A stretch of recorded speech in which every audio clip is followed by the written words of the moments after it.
In this video, I'm going to look at different tips and things you can do if your job doesn't actually allow you to rest your Achilles tendon when it's painful. For those of you who don't know me, my name is Maryke. I'm one of the physiotherapists from treatmyachilles.com, where you can get online physiotherapy assessment as well as treatment for your injuries. Have a look at the description of this video if you want a link to our website. The first thing that you can do to help your Achilles tendon if you can't rest in your job is to look at what shoes you wear. Now, if we look at the anatomy of the Achilles tendon, it comes down from the calf muscles and it attaches to the heel. So the foot position affects the Achilles tendon. Can you see that if this is your foot, this is your calf, Achilles tendon attaches there. The more your foot bends up into this position, the more the tendon will stretch. If you have the toes slightly lower than the heel, then the tendon will have less stretch on it. Now, injured tendons do not like being stretched. So if you can place your foot in a shoe that has a little bit of a heel on it, it takes some of the strain off it. And often people find that they can walk a lot more than if they're wearing flat shoes. So that's the first thing you can do. See if you're allowed to change the shoes that you wear. See if you can change to a more kind of a higher heeled shoe. Typical shoes that's useful for this are running shoes. Most of them have a 12-degree angle from heel to toe. If you've got to wear shoes that looks a little bit more formal, like dress shoes, then they usually have a bit of a heel on them. Now, the second thing is injured tendons don't like being compressed. It's a little bit like pressing on a bruise. So the more you do it, the more it hurts. That's the other thing to look out for. That if you have a shoe that is pressing directly on the part of the tendon that's painful, see if you can find a shoe that doesn't do that. I've even had patients where they actually cut the back of their shoe to just allow a bit more space, and that then allowed the tendon to calm down. Now, what I will say is there is no perfect shoe for this job. It all depends on your foot shape, the things you do, so you have to try different pairs. I usually advise my patients to go to a big shoe shop, especially if you can get away with wearing running shoes. Go to a large store. Explain to the person helping you that you're looking for something where the heel is higher than the toe box, and then try several different brands because they all have a different shape at the back. Now, you may be listening to this and saying, yeah, well, that's all fine, but I'm forced to wear specific shoes for my job, like steel toe shoes, for instance. So I can't change what shoes I wear. Well, in that case, you may benefit from actually placing a heel lift insert inside your shoe. So a heel lift is just a tiny little disc shape pad, and they come in different shapes and sizes. You can get them off Amazon, usually around $5, so they're really cheap, and you can try different types if you want. They can either be quite jelly or they can be quite rigid. You even get clever ones, and I'll find some links and put them in the bottom there. They're affiliate links from Amazon. That you can just have a look at what I'm talking about. So I'll put one for the really squishy ones because it works for some people, doesn't work for everybody. Then you also get more rigid ones, and you even get clever ones where you have different parts that you can remove. So you can test what feels the best for you. I think they're usually in 5mm pieces that you can take off a piece at a time. What I will say is be careful to go too high and too rigid at the start, because remember, this is a different position for your foot, so it won't be used to it. So you can actually cause yourself other sprain injuries underneath the foot if you're too severe with what you do there. So test it out gently.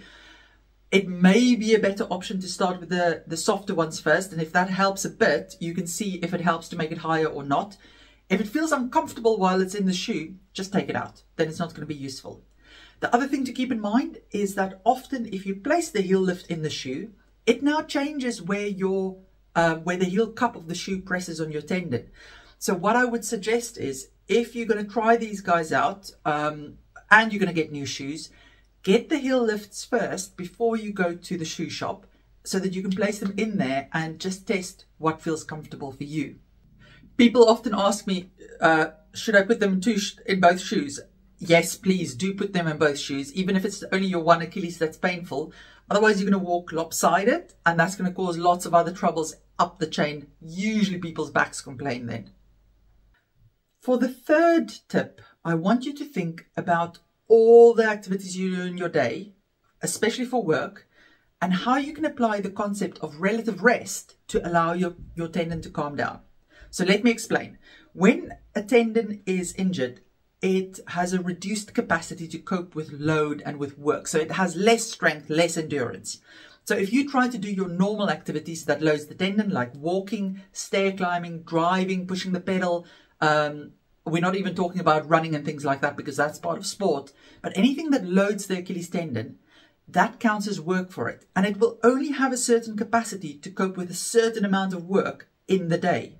Now, when you look at what may be irritating your tendon, don't just look at a single activity in isolation, because quite often it is not one activity that's causing the trouble, but actually all the activities you're doing in that day lumped together. So if you can reduce some of those things and just give it a little bit of rest during the day, that can already make a big difference. So let's think about how this could work in practice. The first thing is there anybody else who can help you with some of these things, some of the jobs that involves loading the tendon? So if we think of driving a truck, do you have somebody else in the truck with you who could actually be driving it? Or is there somebody else who could be doing the climbing in and out of the truck repetitively? Because often that is part of the issue. So when you do your deliveries, think about which parts of this am I doing just because I want to feel I'm working and I can't be bothered to wait for other people? And where should I just slow down and say, hey, do you mind jumping in there quickly and jumping out and doing this? Because I can't actually jump in and out at the moment. So think about where you can ask for help.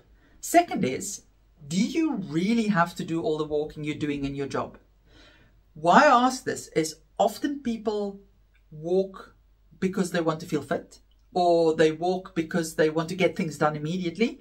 But perhaps if you waited until mid-morning, you would have 5 things you want to go grab in a different area of the building and don't have to walk 5 times. Same goes for stair climbing or any activity like that, because stairs also load the tendon. Think about, do I have to do it immediately, or can I wait until I have a few things and do it less often? Then also the speed you walk at makes a big difference. So if you're somebody who rushes around, slow down. If you walk slower, then you load your tendon less and it's often less aggravating, and you can find that you can do a lot more walking before it becomes painful. So to summarize relative rest, it's not about resting it completely. It's about trying to be clever, and if there are anything that you can adapt in your day, adapt it. Now, lastly, we've got to talk about strengthening exercises for your injured Achilles tendon, because if you've done any research on the internet, you will know that because your tendon loses strength when it's injured, you have to strengthen it back up using strength training. But the problem is Achilles tendinopathy or tendinosis is an overuse injury. So if you now walk loads and you're already doing lots of stair climbing in the day and your tendon's sore by the time you get home, and you add strength training on top of that, that counts towards the total load the tendon has to deal with in the day. And the tendon doesn't know that it's meant to help it. It just goes, mate, I've already worked so hard. You're making me work harder. So you can't add lots of strength training on top of a busy job. You'll likely just end up making it worse. So how can we get around this? Now, this is actually a common problem that athletes have as well, where when they're in the competition season, tendon becomes painful, but they can't really stop because they're on a contract. And if they stop playing, they not get paid, they may get dropped out of the team. How do you deal with this? And there are ways that clinicians have found now to help them recover, help them stay on top of this while they actually can continue playing. The first thing you've got to realize, though, is that because you can't perhaps rest as much as it should, your rehab may take a little bit longer, but it will still get better. What I would like you to try and do is keep a little bit of a pain diary. Now, this doesn't mean write down everything that you feel in the day. It just means once a week, perhaps on a Saturday, if you don't work on a Saturday, sit down and say, what did I find this week that I could do a little bit better or a little bit more of without my tendon reacting quite so much? So we're looking for things like, yeah, of course, it will be brilliant if the stiffness you feel in the morning improves and the pain improves. But often before the pain and the stiffness improves, you notice that actually you can just do a lot more in the day without it becoming so painful. That's progress. And tendons, in any case, takes several months to get better. So that's the type of progress you want to be looking and making notes of, because you're going to forget how bad it was when it was really bad. And that will demotivate you. Now, let's look at strength training. When you're already doing a busy job and pushing your tendon quite hard during the week, it doesn't work to do heavy strength training right from the start. You will do it later on once you've built your capacity up. But if you're going to try it on top of what you're doing at the moment, or high volumes of strength training, it will make it worse. So first of all, the choice of exercise is important. Now, the type of exercise that I usually start my patients with when they have a busy job are either isometrics or very low load isotonics, where you go up and down on 2 feet. And the aim with these exercises are threefold, I would say. The first is to see what can this tendon tolerate on top of the rest of the load that doesn't make it feel worse, and where in the week is the best place for us to place this. The second is, these exercises are brilliant at just helping to increase your circulation in that tendon, and also decreasing your pain, which immediately, if your pain feels better, your whole attitude is better for the day, and that makes everything feel better and you can just function better. And then thirdly, even though these exercises are so low load, they hold a lot of benefit. They can gain you strength slowly over time, but they also helps to keep the neural pathway between your brain and your foot intact. Because what happens is, when we have an injury that we're trying to work through and that we're starting to feel quite negative about and we're trying to ignore, actually what happens is the brain starts to amplify how bad that is. So it starts to think differently about the injured side versus the uninjured side. Now, if you can do gentle exercises where you concentrate on what you're doing, let's call them mindful exercises, and you just show your subconscious that we can work and we're doing something positive for it, research has shown that actually that keeps the pathway active, and that can really reduce pain in the long run as well. So there is lots of value in doing very low load exercise that's comfortable and that doesn't increase your pain.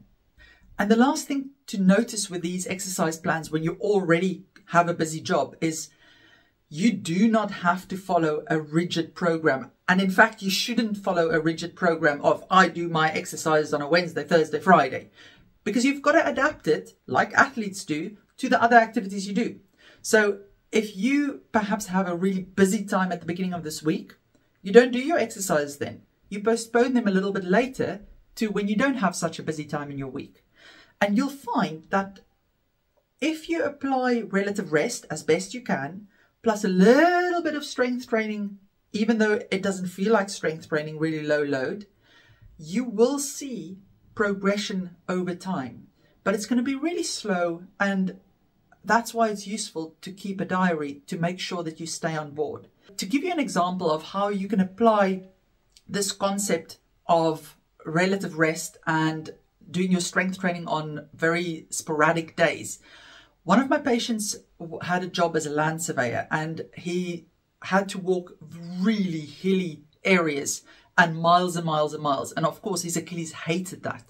So when we first started, it was a ridiculous number of repetitions that Achilles would tolerate. It was just happy with, I think it was 3 sets of 5 double leg heel raises that it wanted to do, and that was it. And we had to put it in only, I think it was 2 or 3 times a week even, that he got used to it, and slowly add 1-2 repetitions, and eventually we built it up. But what we found with him was when he had days, it helped for him to have a heel raise in his shoe as well. And when he had days where he had to walk a lot, we allowed the Achilles to do the walking. It of course flared up. Then we allowed it a couple of days to calm down, and then he would do his exercises again. So some weeks he didn't do any strength training exercises. Other weeks he could fit 2 or 3 sessions in. It was really sporadic, but over months he built that up to the point where he could do his single leg heel raises with with extra weight, and we could eventually do all the walking without pain. So it is possible, but it really takes quite careful monitoring and figuring out what is the best choice for you. Excellent. Hope you found that useful. Let me know if you've got any questions. And remember, if you need more help with an Achilles injury, you're welcome to consult one of the team via video call. The link to the website is in the description of this video. Take care.